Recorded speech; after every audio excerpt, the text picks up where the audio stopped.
उत्तराखंड क्योंकि गर्मी हो रही है एनसीआर के अंदर ज़्यादा। तो चलते हैं अरविंद जी के पास, रुड़की से हैं। हालांकि रुड़की भी एक तरीके से कहें तो मैदानी इलाका ही है। अरविंद जी को नमस्कार। नमस्कार सर। कैसे हैं अरविंद जी? सर बढ़िया, आप कैसे हैं? बहुत शानदार सर। बताइए कैसे याद किया, कैसे लग रहे हैं प्रोग्राम आपको और क्या है आपका सवाल? सर प्रोग्राम तो आपका मैं डेली सुनता हूँ।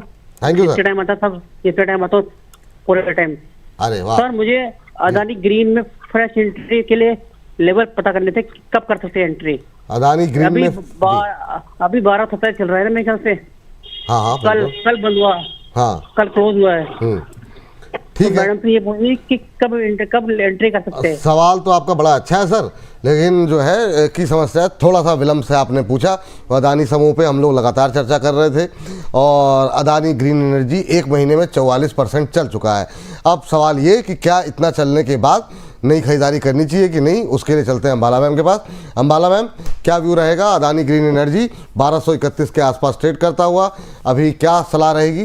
क्या यहाँ पे अभी भी फ्रेश एंट्री करना सही रहेगा, और सही रहेगा तो किस रेट पर एंट्री करें? पहले टारगेट सुनते हैं। अभी 1227 पे क्लोज हुआ है। अगला जो टारगेट है 1590।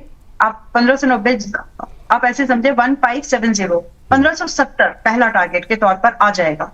दूसरा 2000 के आसपास। आई नो ये बहुत ही हाइपर एक्सपेक्टेशन फील हो रहा होगा सुनने के लिए, बट दैट्स द पोटेंशियल। और अभी अभी आपने जो स्टेट ऑफ हॉर्मोज मैं बोल रही थी कि ये प्रोलॉन्ग की जाएगी, चाहे तो एक दिन में बंद हो सकती है। ये वाला मतलब स्टेट ऑफ हॉर्मोज को अगर खोलना है तो एक दिन का काम है, एक घंटे के एक स्टेटमेंट का काम है सिर्फ, बट ये प्रोलॉन्ग की जाएगी। इंटेंशन, उसके पीछे एक इंटेंशन हम डिस्कस कर चुके हैं। अब एज एन इम्पैक्ट ये जो भी नॉन क्रूड बेस्ड स्टॉक्स हैं इंडिया में, उनका समय, उसमें से अडानी ग्रीन आपका एक है। हैविंग सेड दिस, आपने जो अभी बोला कि 44% एक महीने में आया है, एंड थैंक्स टू यू जब आपने बार ये स्टॉक्स एनालाइज कर दिए बार, और उसमें रिकमेंडेशन इन स्टॉक में ऑड फ्रॉम 850 से लेकर के 905 के भाव तक ये रिकमेंड किया गया है। इनफैक्ट टारगेट रिवाइज करके होल्ड कराया है। तो 1250 हुआ सब फर्स्ट टारगेट जो रिवाइज करके आप लोगों को बोला था होल्ड करिए। अब भी ये सिर्फ रेफरेंस मैंने इसलिए दिया है, पहले टारगेट डिस्कस किए फिर पुराना रेफरेंस आपको इसलिए दिया है कि इतनी मूवमेंट के बाद भी मैक्रो फैक्टर्स अभी भी इसके सपोर्ट में।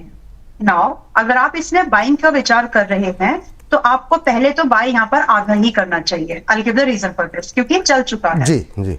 कल की मार्केट में यानी मंडे जब भी आपको मिलता है क्लोज टू 1200, आप इसमें 50% एक्सपोजर अब भी बाय करके जा सकते हो। You can complete your position अब 1300, और अगर आपको वापस से 1100 का भाव मिले वहां पर पोजीशन कंप्लीट कर लीजिए। अगर आपका एवरेजिंग प्राइस नीचे का बन रहा है तो आपका स्टॉप लॉस उस समय 1000 का रखना, और अगर आपको प्रॉफिट पिरामिडिंग 1300 के ऊपर मिल रही है आपका स्टॉप लॉस आप 1100 पे रखना, और टारगेट होंगे दोनों कंडीशन में सेम। अब बड़ा अच्छा सा आउटलुक मैंने आप लोगों को दे दिया है, इसमें आप पैसा अब भी लगा सकते हैं, और जो है प्लीज डोंट बुक। चलिए, अभी जाने की आवश्यकता नहीं है। लेवल्स का ध्यान रखते हुए आप फिर से अभी भी एंट्री कर सकते हैं।